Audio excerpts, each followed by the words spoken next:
Hi there, this is Worldly Experiences. I'm Jeff Ritter here with Matthew Waddington coming from Duval, Washington to talk about beekeeping and bees and honey and murder hornets and other things that come up. How you doing today, Matthew?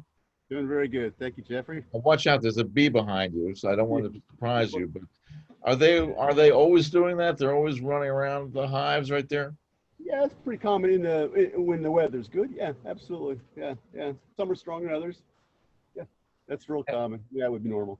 And you're not likely to get stung just being there. They're not going to There's bother a you. chance.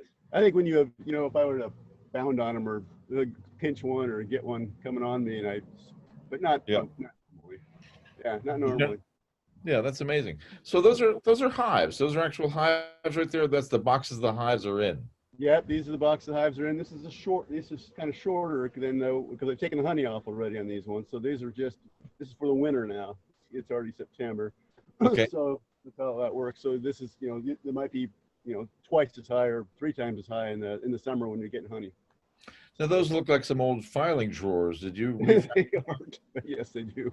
They do have that make them? ability, and they basically that actually is the concept because inside I could show you our basically files of Uh-huh. honey going They through. hold they're held vertically. That's right. Yeah, Okay. exactly.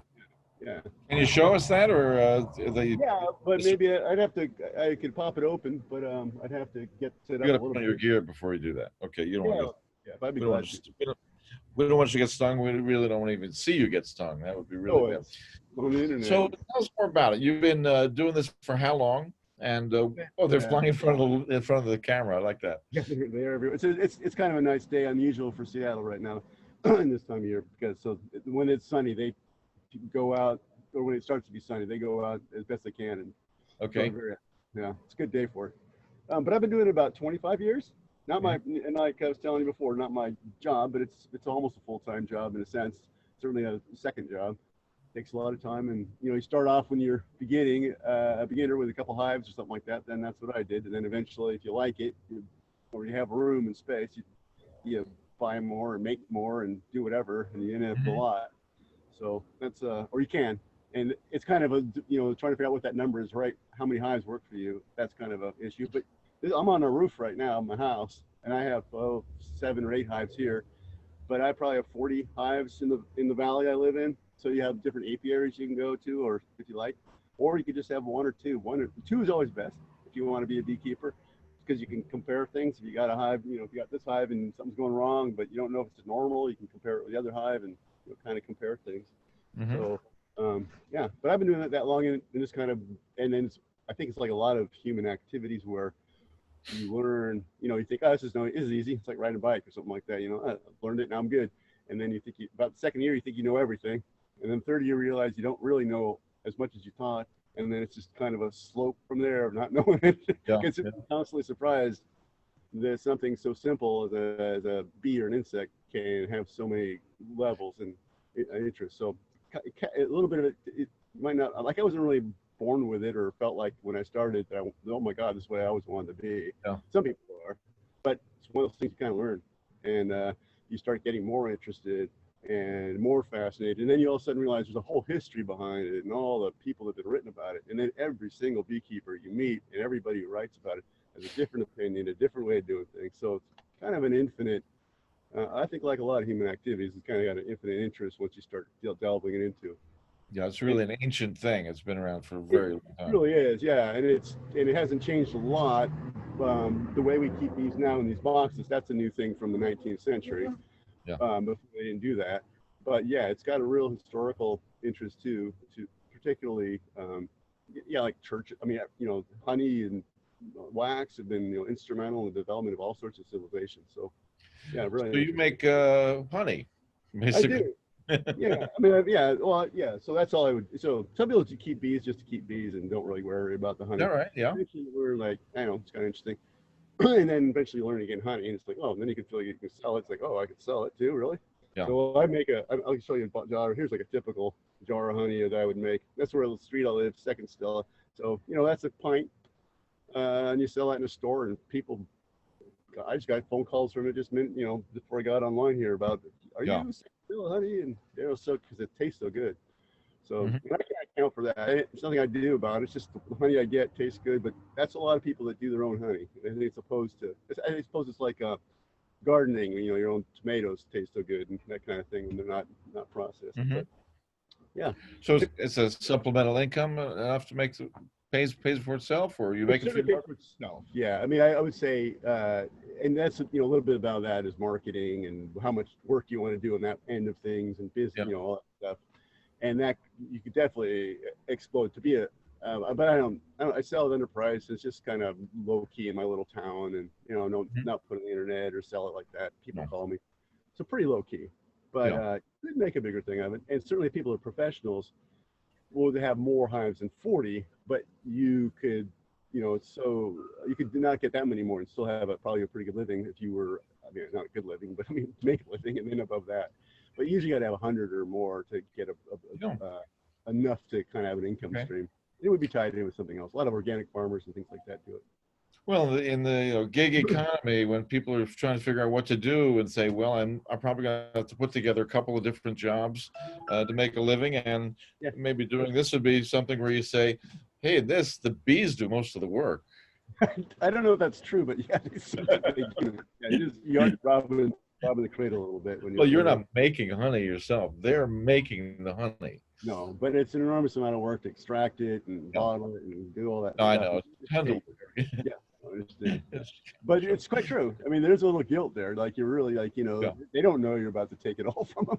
So you Yeah. don't, and that's what And the bees also provide a service. Now, some people do yeah, bees to absolutely, pollinate fields too. I've seen trucks with hives in the absolutely. Midwest and the real farmer areas. Have you ever done that, or you keep your bees at home? No, I keep them in place, but I have actually a little bit just by moving hives to some local. I live in a rural agricultural valley that's kind of the outskirts. Microsoft, so there's a lot of young farmers, organic farmers.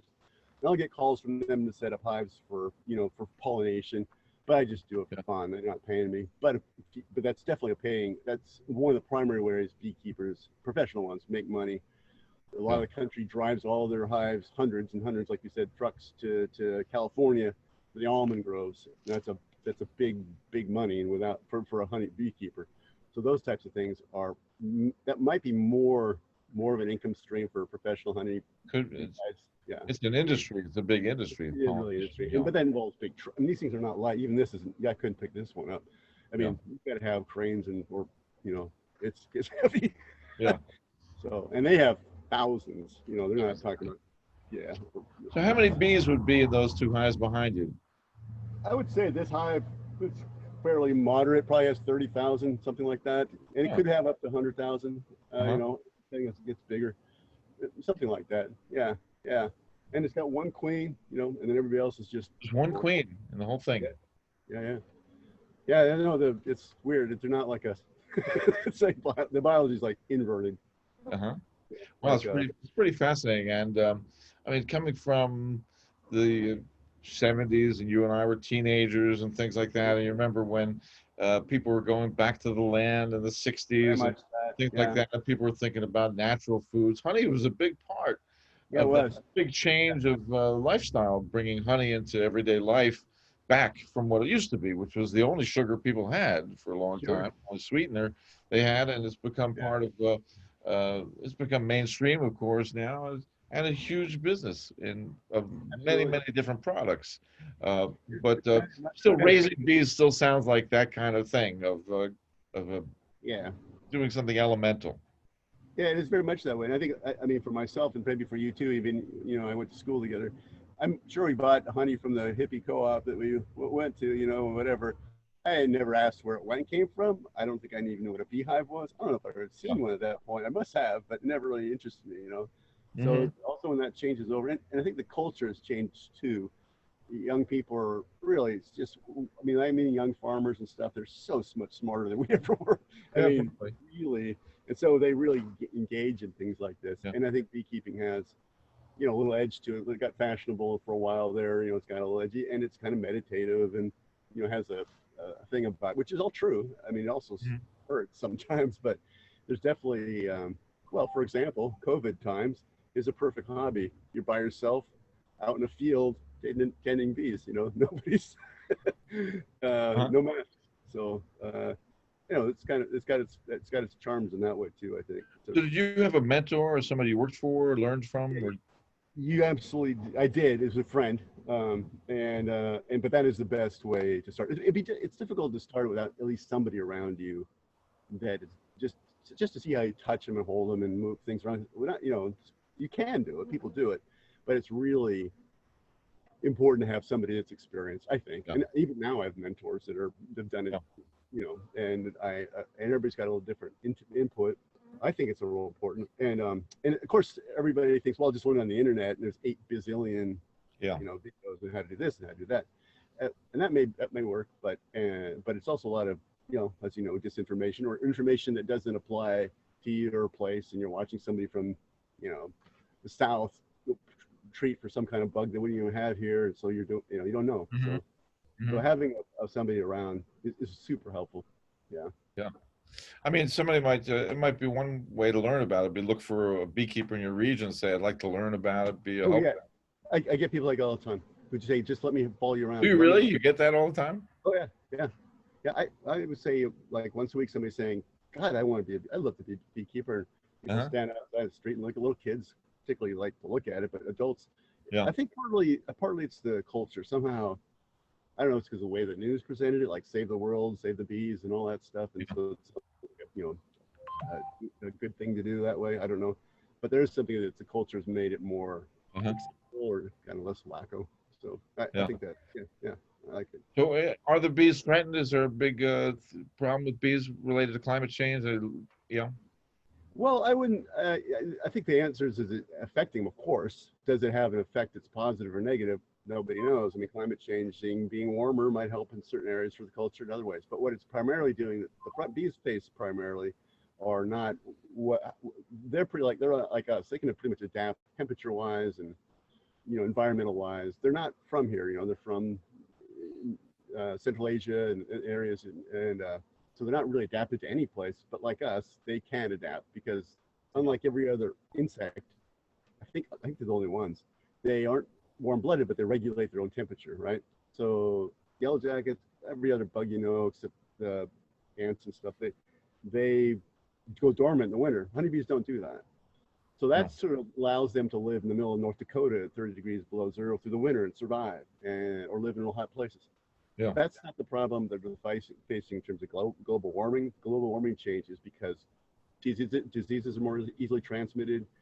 Parasites are more easily transmitted because they're just the borders are less. There's more mildly people are bringing things in, but primarily it's just that whole transmission of diseases from other places everywhere, just spreading. Mhm. So that's a problem. The main problem for mites is mites, and that's the biggest honeybee issue at all, beyond almost beyond any other one, really. Right. And everybody faces it. So So you've got some busier seasons than other seasons. You're busier that's with the true. bees in the summer, the winter. They're mostly dormant there too. Or what the The sorry. bees mostly dormant in the winter in Seattle. Yeah, I wouldn't say dormant because they're not subdued. Their metabolisms are a little bit shut down, but they'll be inside this box in a Okay. cluster. Moving, it's very interesting. They're like moving around to keep it warm. But if the day happened to get sunny that day, they'd be pouring out like now just to clean themselves and Yeah. go find whatever they can find, water, things like Mhm. that. So they're never dormant like frozen like you Oh, expect. okay. Yeah, yeah, So what's very the special. average day? How much work do you do with them? What kind of things do you have to do on an average day to keep your bees? Uh, Yeah, I would say. I mean, if you were saying like what could you do or what do I do? What I do is a little bit over the top. Like I do way more, or especially have than just Huh? because I have interest. Yeah, and because I have a lot of hives, and you're constantly learning how to manage them. But if you say like, okay, what do you need to do? Like, I want to have 2 hives. Is that a lot of work? Yeah. No, not necessarily. I mean, maybe. I mean, in springtime and summer, you need to be checking them every 10 days, something like that. And for different types of things, you need to make sure they're feeding. But a lot of people are what they not call beekeepers or bee havers. They have bees, but they don't actually do anything. They just, if they work, they don't. I mean, so you can do that. That's just not a recommended because there are some things you really need to be taking care of with bees, like I mentioned, the mites and different things like that to ensure that they're going to be healthy. And being a off the hands beekeeper is not a good idea because it Okay. actually affects other beekeepers. Your bees get diseases and it spreads to somebody else's hive who's trying to get Okay. by. Yeah, So many times you're just checking on to make sure things are okay. almost every time. Like every time I'll go through this hive, I'll go through this hive, I'll go through the other hives around here, and I try to do that once every 10 days. Earlier on, this not so much now, but now winter time comes up. I'm really just trying to get them healthy and boxed in for the winter, and then I do a couple things, but not Uh-huh. very much, and then I won't really see them except a little bit until say March or so. So Oh, it'll be 3 4 months. But that doesn't mean you're not beekeeping at that point because you have yeah. equipment to fix, equipment to build, things you want to read about. I mean, it's a constant thing, or it can be, I should say. Uh-huh. Yeah, yeah. And then harvesting honey is a big job.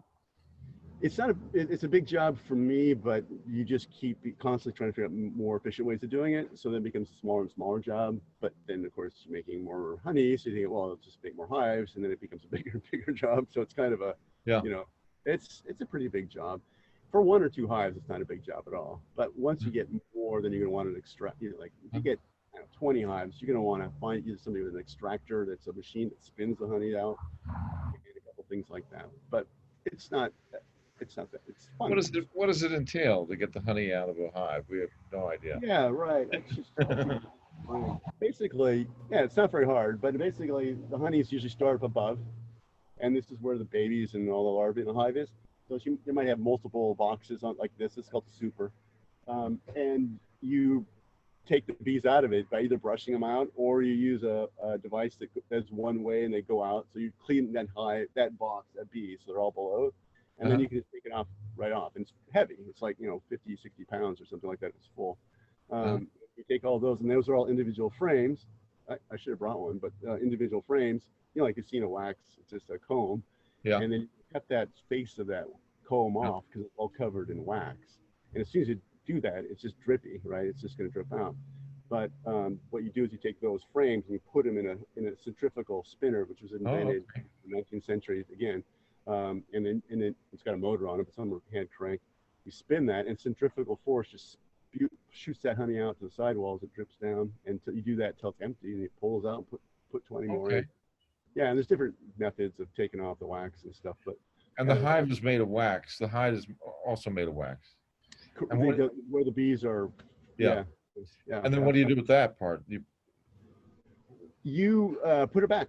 You put it back. Okay. Yeah, because they'll still use that comb, or some people melt it down. People that want, people also make candles and stuff out of wax, beeswax. I get a lot of beeswax, but I don't use it for that. I use it for different purposes in the hives. But you can use that for beeswax and make Yeah. candles. But the bees also will use it. So you can take that cut comb and put it back down inside, Yeah. and yeah. Because if you don't, they have to make a whole new hive. They have to build it. They do, but it's some people actually that's not that big of a deal, frankly. It's odd. I mean, but you think it would be like, oh my God, that's going to take so much work. But they are so efficient about that because that's how they reproduce, by going elsewhere. Right? Yeah. Yeah. When they sting you, it smells like bananas. It's very weird. Yeah. Their sting smells like a banana. That's weird. Yeah. Yeah. So now they're getting kind of mean. But anyways, that's pretty easy to do. So are there various things you do to enhance the honey, or you just got stung? No, I did, yeah, but it's no big deal. But I just sometimes they smell meaner. Yeah. You're immune to it. Doesn't swell up or anything, but at this point. No, I'm not immune. It hurts and it does swell up, but not so bad. Not like a yellow jacket. Yellow jackets, Okay. Like Yeah. They smell that. You can move if you Well, want you can't legally fool around with the honey. You don't do anything. Some people will use their honey in another product, but Yeah. beekeepers can be beekeepers only and sell honey that's unadulterated. If you start saying, well, I'm making, that's a whole nother commercial food license. You can, Yep. but that's like you got to be more. I can't just put this in a jar and then do something to it and sell it to you. Like there's no, you have a commercial kitchen and all sorts of things. But I can take the honey directly, put it in a jar and sell it to you. Yeah. It's a little different, see. So you can, and people do all sorts of things with honey, of course, like you were saying. So, Yeah, they make a lot of products out of it. But also is there things you do for the bees that changes the honey? well, I see what you're saying. The only thing that really, I'm trying to think, the only thing that really changes the honey is moving the bees to the honey by the flavors, by the flower that they're extracting from. For flowers, yeah. Yeah, which might be multiple types, so it really might be a mix. Where I live, We have 2 or 3 primary honeys. Blackberry's one, and maple's the other. Different parts of the country different, and they all have a different flavor. I mean, people collect honeys from around the world, and Yeah. stores that just sell all the honeys and flavors, and they look color different. They have different color, different text. So I don't I just have a couple here, and so you can tell the difference. You taste it. Oh, that's maple honey. That's blackberry. That's knotweed. But that's all I do. And sometimes it's a mixture, but and they do taste quite different. So Yeah, they do. I don't think I've had any kind of different flavors of honey, but oh yeah, all across the country. I mean, every area's got its own special honey. Absolutely, which is interesting. It's subtle, but it's not. I mean, but even the biggest honey producers in the country, in the supermarkets and the ones that come in the bear, yes, yes. right? They Yeah. raise the honey the same way. They don't do anything. Do they do anything different? There's different. They do things different because they're not. It's not organic. None of this is organic because you don't need bees, but it's not that kind of process. They're buying it from multiple people. Is that what they do? Okay. Yeah, it's often adulterated. They have a lot of people doing it. It's different kind of honey, and it's way cheaper because it comes from New Zealand or Argentina or China.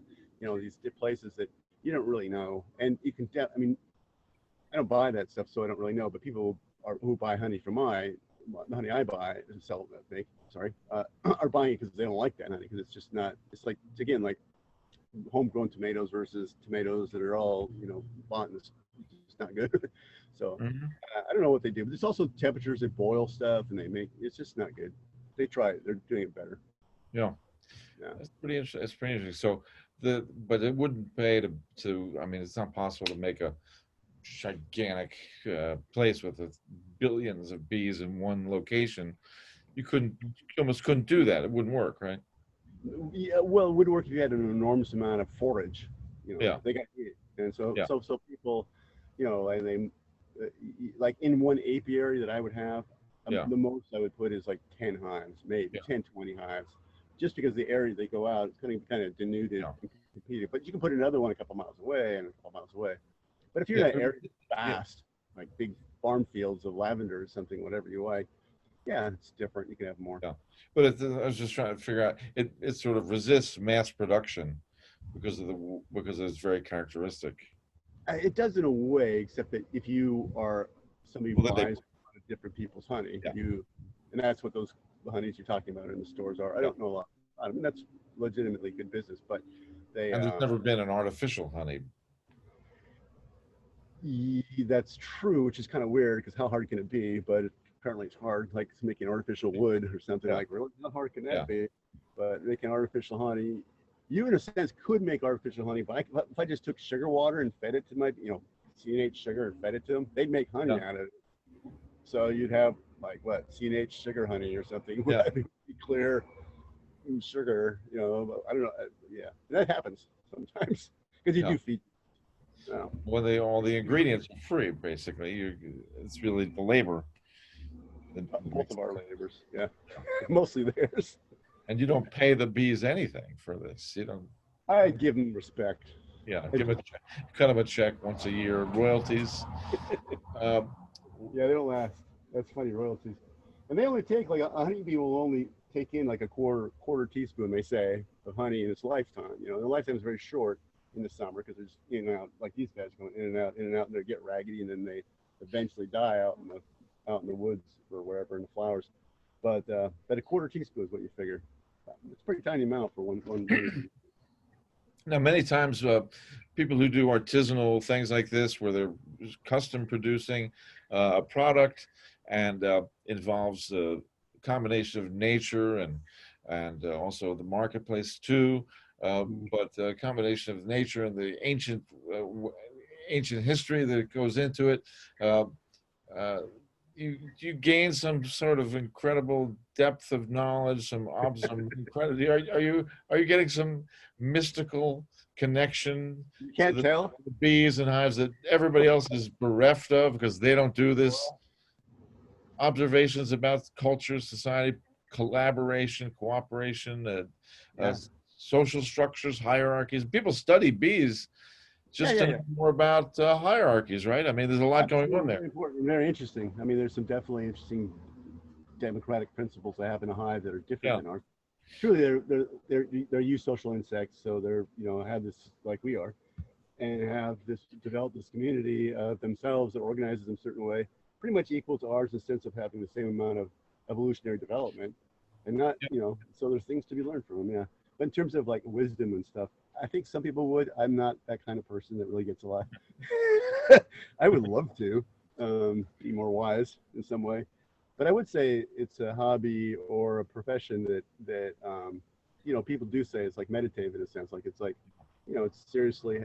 This is probably true with all animal husbandry type things, gardening, whatever, has that meditative part, which I don't know, maybe gives you a level of calm.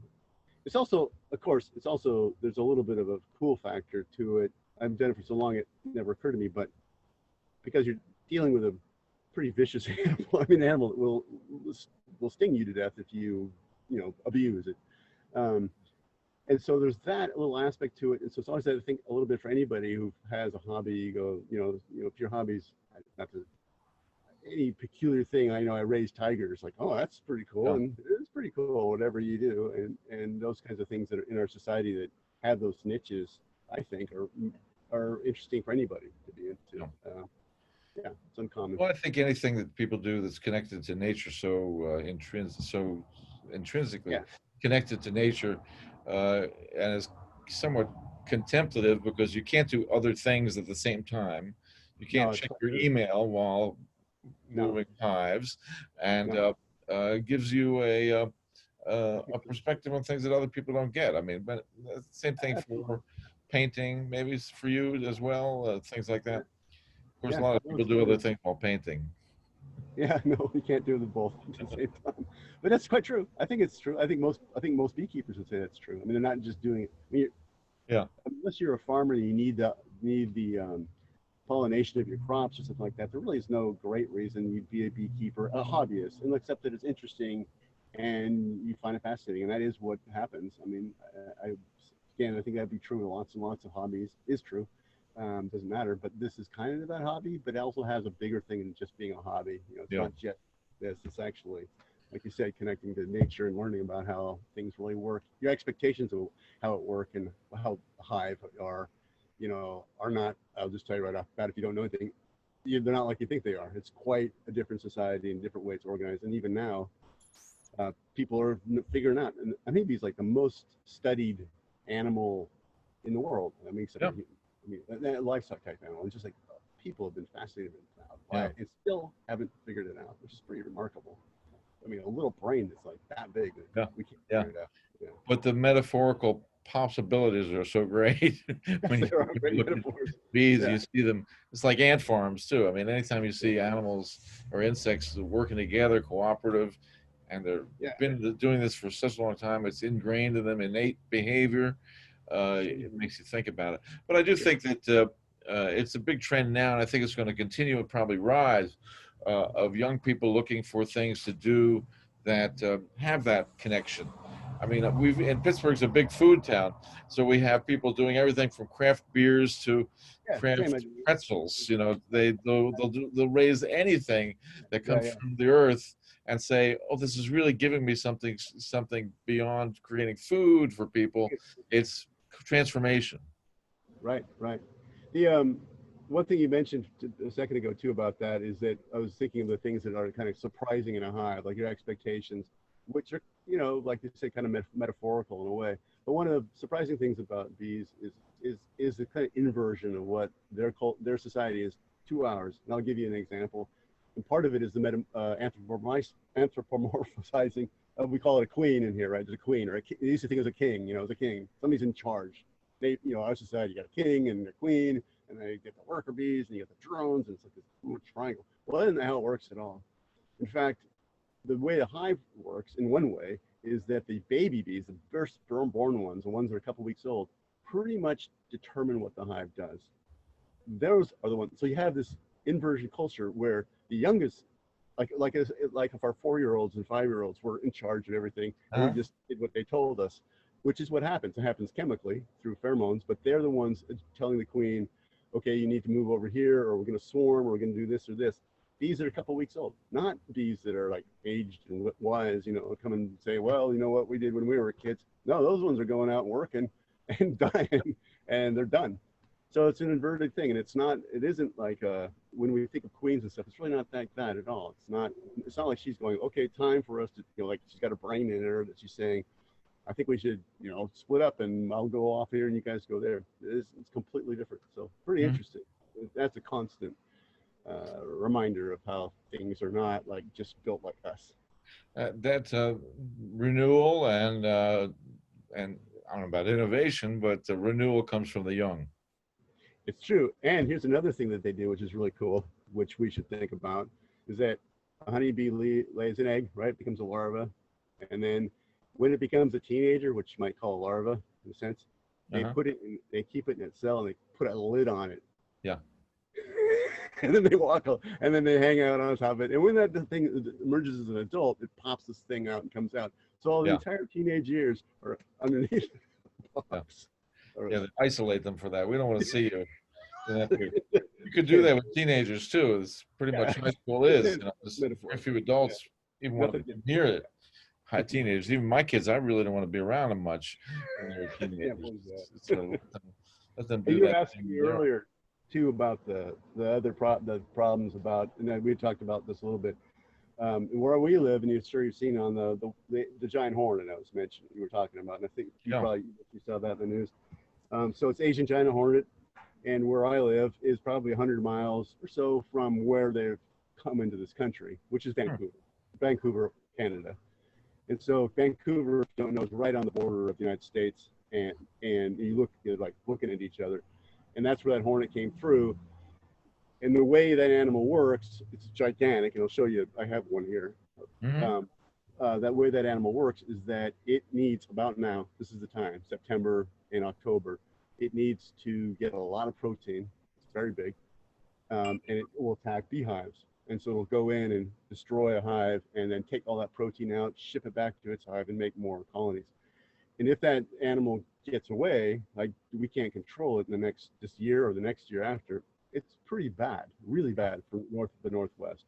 We're talking about 40 to 80% of beekeeping being wiped off the face of the planet, not sustainable in certain environments, not the whole country, but certainly here. So I've been involved with the state of Washington, and I'm developing a trap for the hive, which is based on a Japanese design.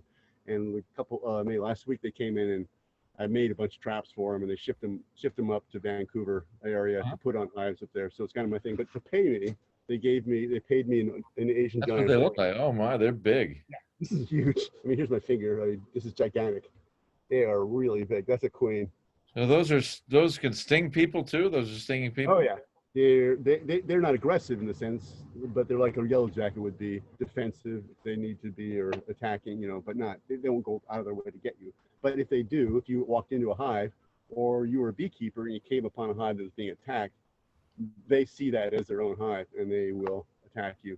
And you're dead. They sting you, you're dead. If they kill you instantly? They certainly have killed people, but not necessarily. But they have a 1/4 inch long stinger, and they can sting repeatedly. You don't want to fool around them. And so any beekeeper in the state of Washington has been told that if you see these animals, don't try to get in there and stop. You call the state, and they have special like space suits, big helmets, a bee suit, cloth and fabric, but these are quite traumatic.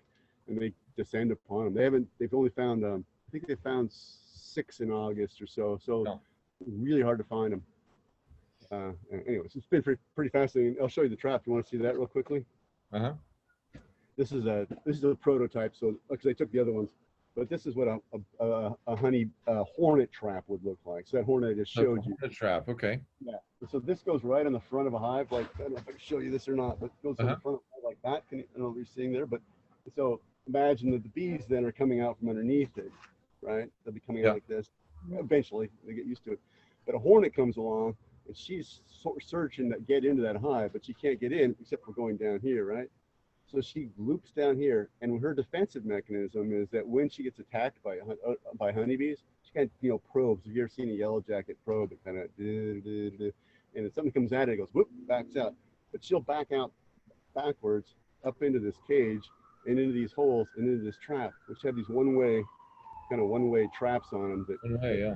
get back in. So this will trap the hornet. That's the hope. And this isn't my invention. This is what the Japanese have been doing since 1950s, Wow. developing those hives. And so they're trying them out. So might be my 15 minutes of fame when I. Yeah.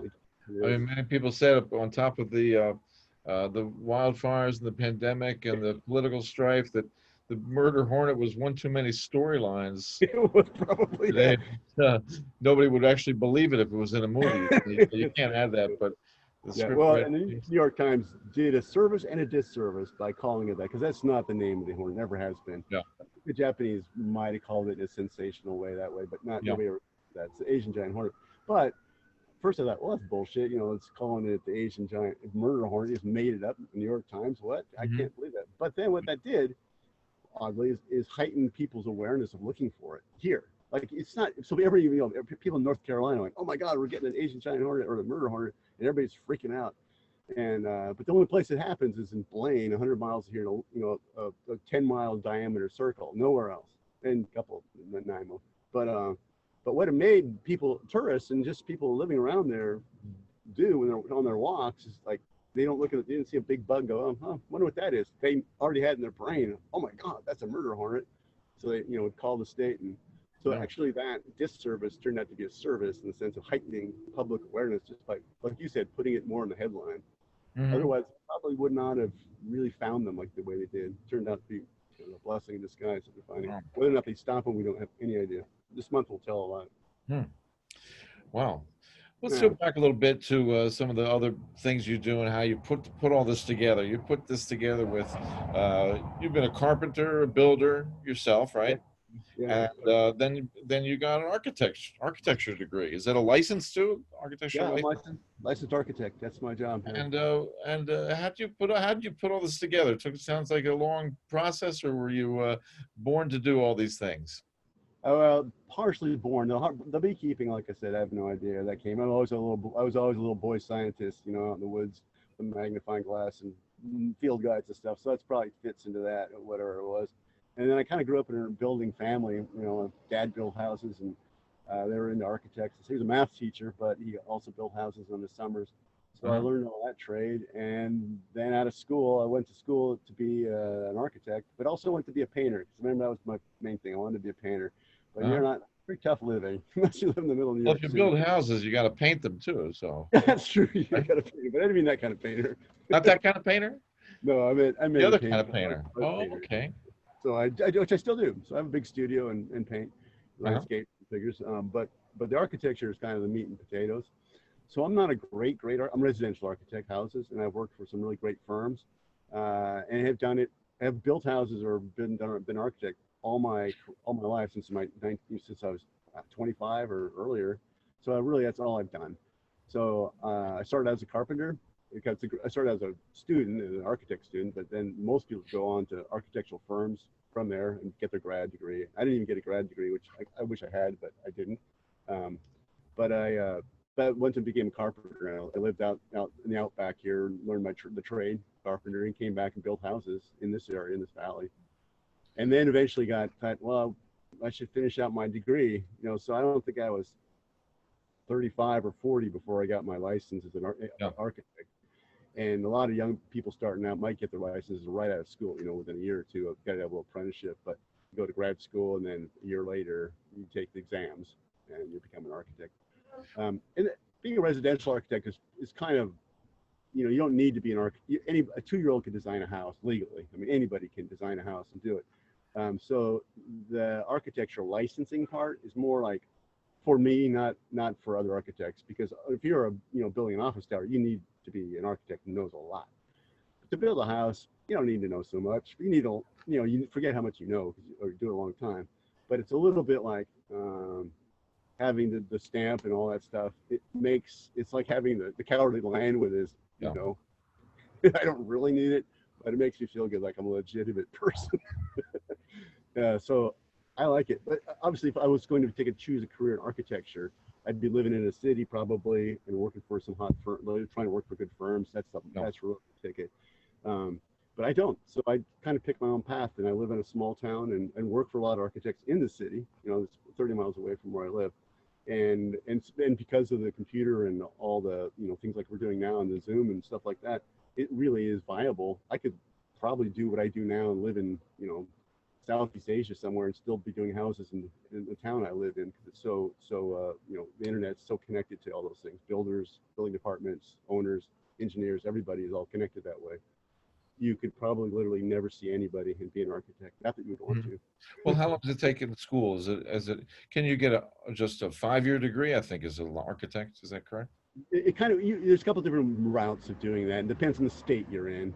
All the states are regulated by the same organization, NCARB. Yeah. But it takes the state you're in. And I think the laws have changed a little bit since I was in it. But basically what they look for is 8 years of experience, which could include work and school. So maybe you do a year or two of undergrad and then 2 years of grad, and you got a master's, and that's 4 or 5 years, and then you get 3 years of apprenticeship, work for a firm, and then you're legal. Or there's shorter ways of doing it that way. And there's a number of different types of undergrad degrees and master programs and stuff like that. Yeah. They constantly kind of try to shorten them, but that's how I did it. And it used to be even a year of your own work would count towards that 8 years. So I think I was able to take advantage of that, because I was design building before I took my licensure, and that was also what was allowed. You just have to show what you did. So it's pretty good. I mean, I like it. I love it, actually. It's really good. And so it's a creative field, really. It sure can be. Although I would, yes, I'd say that's absolutely correct. But the plums, like probably in any profession, are certain types of work where you're really, you have carte blanche, and you're the great architect, you're the Frank Lloyd Wright, and you're designing this dream of something. I don't really like that part so much. I very much appreciate vintage houses. I like working with people. A lot of the work I do in the valley for people, or it's just somebody comes and says, and their husband and wife, and say, "We got this house we want to draw. We drew it up already, and it's on a napkin. Okay. And I would go like, I'm too great an architect for that. I'll draw anything. I love it, because you're making friends with people and you're making their dream come true. So that's probably, I wouldn't say that's anybody else would do it. And then there are projects where you're actually able to use the things you care about and build a building or draw a building and develop it. But it's kind of a mixture, particularly since I live in a small town. I can't just be, if you're living in Seattle, it's different. Yeah. But it's also taking into account now sustainability and energy and all those things are a very important part of it. No. Thanks a lot. They're not. It absolutely should be. And there are very few projects. Now, I don't mean the big projects. I mean, like, if you're in a big city doing an office building, then there's laws and regulations that inspire you to do that, plus just the rightness of doing it. But if you're building a house, and I tell, and I'm an architect and I really believe in that stuff, and you're this guy who wants to build his house, it's pretty hard to get a client to say, oh yeah, we'll put solar panels or whatever it might be. I think that time will change, but it's like all those types of things are suppressed because energy is still cheap. The repercussions of using energy are not very high, and people so it's a difficult thing. There are some firms that really specialize in it, and I think I was starting out again, I would want to be part of that. Yeah. And I certainly see a lot of buildings that are built that are over the top wonderful and brilliant in terms of the energy efficiency or the sustainability. But in the day-to-day, it's pretty rare. Pretty rare a client would ever ask me. They might say, oh, we want to, recycle some stuff, but nobody ever says like, oh, we really want to make this the most energy efficient thing. I would love it. That's what I went to school for. Yeah. So like a lot of things, that's not going to happen until it has to. Yeah, I mean, the people who are doing it are wealthy people, not normal people. Yeah. Middle class people. The people who are doing it is because it's got prestige and it's right and whatever. I think that's kind of my perception. I don't mean the commercial projects or things like that where they're much more effective. And Washington State has a pretty good energy code baseline, so it's not like you're just a cowboy out there. There is an energy code that exists that's pretty strong, and you have to comply with, and that always amps up. But it's a baseline. Interesting. Yeah. Now, were you going to put on some gear and show us some bees too, or do you have time to do that? I do have time, but I don't know if you're interested in doing that, but I should. Sure, want to do that? Yeah. Let's take a look. We'd love to see. Yeah. Yeah, I'll show you. I don't know. I can't see anything that's happening on the screen, so just don't fall off the roof, and we'll be fine. I won't. But I'll show you what I do. So maybe I'll stand back here. You got to put a gear on. So what bees are most affected by, I have to put my jacket on because my tools are in it, is smoke. And what you want to do is smoke them Yeah. and calm them down in a way. So the idea there is that if nobody knows why they do this, but in a forest fire, you can imagine that there's smoke rolling through the woods and a Uh, hive senses it. You would think what they do is just take off, but that's not what they want to do. They can't take off without food. So they go back inside the hive and okay. start eating honey, breaking open honey, eating honey. Uh-huh. So when they take off, they have food stores to make more comb and wax and food. So when you smoke a bees, they'll drop away. So it's kind of a protective thing, not essential, but something you would want to do, would use as a tool. So this is what I do. I don't know if I can see this or not. Can you see this, Okay. Jeff? I burn cardboard. Everybody uses different things. Uh-huh. My needles, everything. And this make it so kind of close to me. Lots of ways of doing this. So this carpet's a little bit wet, so it might not be good smoke, but anyways, you're just starting to make smoke like that. Okay. And in the end, what you're doing is starting to make smoke like that. Perfect. So, and more than that. I'm doing this Uh-huh. quickly, so I might not as even more. So when you smoke a hive, those bees will pretty much, see how they're kind of going inside, disappearing? Can you see that? Mm-hmm. Mm-hmm. Yeah, so I'm not worried about that. So normally if the hive is a little more aggressive, you would smoke a little bit inside that smoke would go inside calm the hive before I open it. So now I'm going to open it.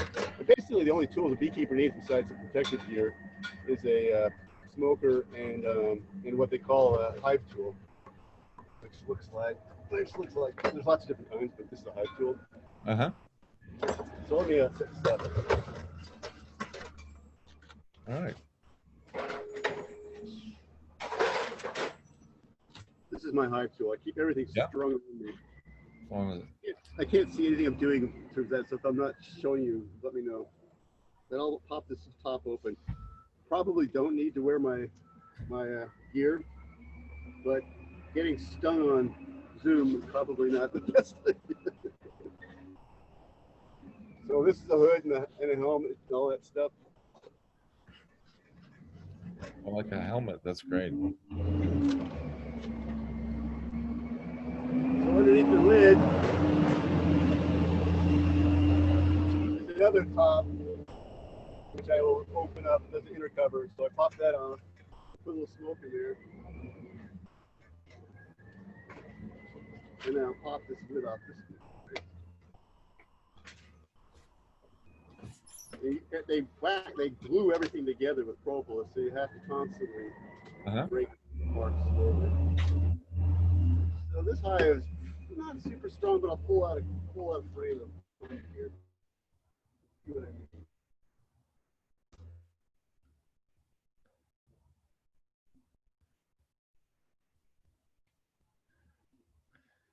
Right. Ooh. So that's not a lot of bees on this, but that's a frame of honey. Uh-huh. And there's just honey here. Ow. Got stung there too. It's just honey here with capture. So like that's just raw. You can just see, right? Uh-huh. And so that all is waxed over means the honey's ripe, and you wax it over. They wax it over when it's ready to be stored away, and that's the honey you want. It's got the right water content. And so a beekeeper would take a frame of that out, and this is not, it usually goes to the edge, and that's what you would harvest, this piece. And you would take the that coating of wax off. There's a bunch of different ways of doing it. And then you'd spin this piece here and around in a big circle, and all that honey would shoot out. Wow, nice. Then when it's done, it's just empty cells again, and you can actually put that back in the hive, and they'll clean it out, or you can reuse it or store it. But that's what's in there, and that's on top. Down here, if I went down further, there's a baby, queen and larva and eggs and things like that, and that's what you would be looking for more seriously. We could do that in another video. But that's great. That's the main of it. All right, it's perfect. Thank you. And I'm looking at a lot of bees here. Actually, maybe I can pick up my machine here and see. I'll just show you. You tell me if that looks. Oh, look at that. Yeah. Okay, Yeah. so frames, there they are. Yeah, there you are. And this is going to go back inside. That's a lot of bees. Doing Yeah. this with one hand. And Uh-huh. this is not a ton of bees either. Usually this could be just packed. Most of them are out in the field right now, I Wow. think. Or this is not that super strong of a hive as I thought. And Hmm. also you see a yellow jacket here. Yeah. She's cut. See how they're attacking them? That's what they do. They Uh, fight them off. wow. Yeah. Looks great. Yeah. Thank you. That's a great peek into the bees. And you're not worried, they're not gonna sting your hands. You don't worry about your hands. Yeah, the thing I actually just did, but I probably get stung 10 times a day, and people say, "What the hell are you doing that for?" Because I don't Yep. wear gloves and stuff. But I do. I have a pair of gloves. If things started going south, like you're doing something else and you make them mad, or it's a mad hive, they all have different personalities. Uh-huh. You don't go around. You wear your gear. But it's probably true that even without this, I could open up that hive and go through it if I was calm. Mhm. But it turns out some people think like, well, I'm a bee, not me, but some people say to themselves that they're bee whisperers and they have the gentle, you know. Yeah. So the bees won't affect them. Bloody hell. Okay. I don't believe that. Very nice. You want to put the top back on, or you want to? Oh yeah, right. Yeah, you put the top on, and we'll keep talking a little bit more. All right. That's good.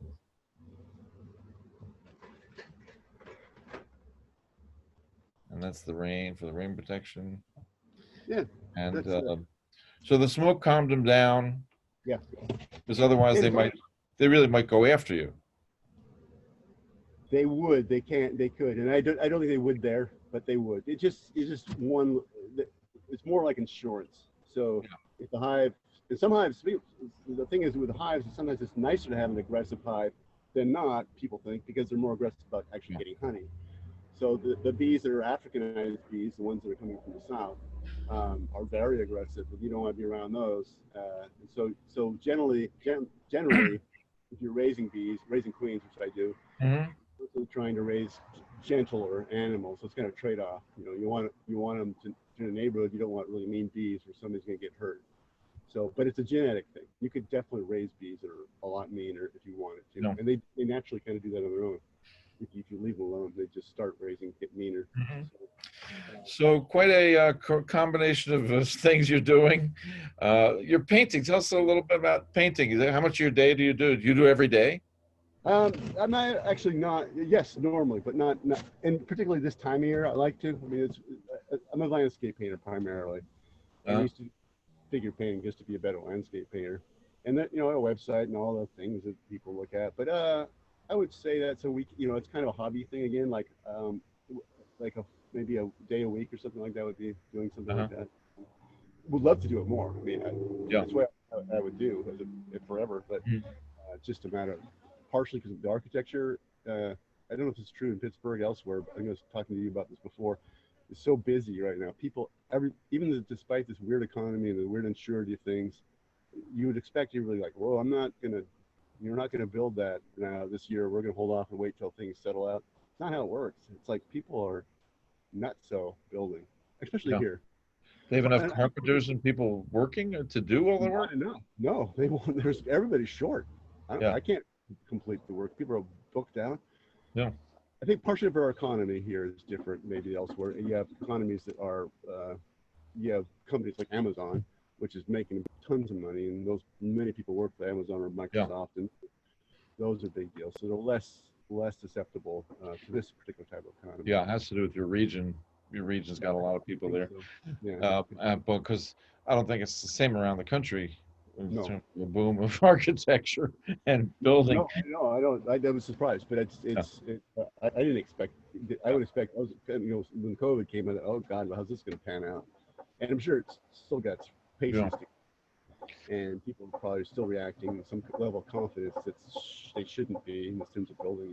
Just like at the time, I would choose to build a house, but Well, I think this time period is giving a lot of people time to think. And one of the things they want to think about is, how do I make myself recession proof? How do I make myself automation and AI proof? What kinds of jobs and skills can I build to put together? And something like you do with 3 or 4 different things that give you different kinds of pleasure and pay, and are somewhat resistant there's always going to be honey, there's always going to be bees, Yep. and there's always going to be people building. But that business goes up and down though with recessions. I'm sure it's not as big in some places, not that area, but others. Yep. But painting, even painting can be a part of your income stream. It can be. It's a little bit, and has been more in the past. Never very big, but Yeah, again, kind of like I think I always lack a little bit the wire of like a real high ambition about things. Like I don't have to make very much money. I love doing multiple things and not really, yeah, I've been lucky in that way, kind of yeah. defining my. So, but I definitely have to make a living, and that's architecture, painting. I don't know.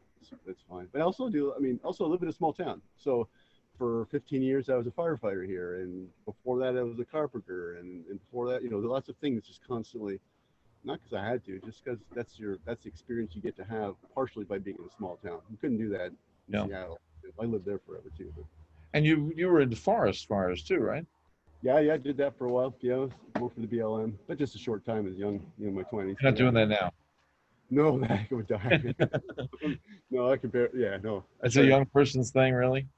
I think so. People do 10,000 steps, their little thing. And I told my wife the other day I'm on Alfred Hitchcock exercise program, Yeah. the 39 steps. I'm just doing those, Yeah. sticking to Well, very, very interesting. I think one of the great things that I really like doing here on Worldly Experiences is having people exposed to people like you who, might never meet somebody like you who's doing so many different things that are highly for the purpose of uh, satisfaction, not just money, but satisfaction of what you like to do.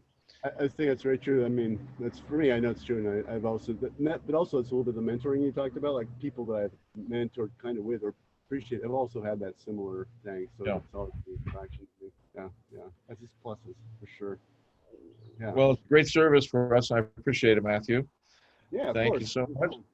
If I could send you And some honey, I would. Maybe I will figure out how to box that up and send you a jar. I think yeah, you've had it before. I think you've I been have your honey. Well, we used it up. We used up the jar we had. Now we're into maple syrup. I've got a friend doing maple syrup in Vermont. exactly another hobby. That's awesome. Yeah. Yeah. Now honey, like maple syrup, pretty sure you could tell me, is impervious to mold or any kind of spoilage. Honey is, but only not necessarily. But it's only because of the cost of viscosity. Like it's what they call when doesn't have too much water in it. It basically crushes microbes. I think maple syrup might be similar. I'm not quite sure, Yeah. but that's what honey does. So honey itself is like been forever humankind's wound bandage basically, and people Yeah. still use wounds because it's microbial in that way. And the reason it isn't because it has. I don't think it's because it has any chemical in it that's doing it. That it's just purely that ability to kill microbes when it's Yeah. in that. Yeah. So if you get honey too wet, like if I add, it's very high. If you leave this open and pour water, it'll suck up that water, and then it can ferment, make mead. Yeah. Mead. Yeah. Ancient thing, but also could spoil. But you keep it dry. It's pretty amazing. All right, I'm going to stop the recording. Thank you so much. You don't want to talk another 2 hours about beekeeping? Gives us some time. All right. Thank you.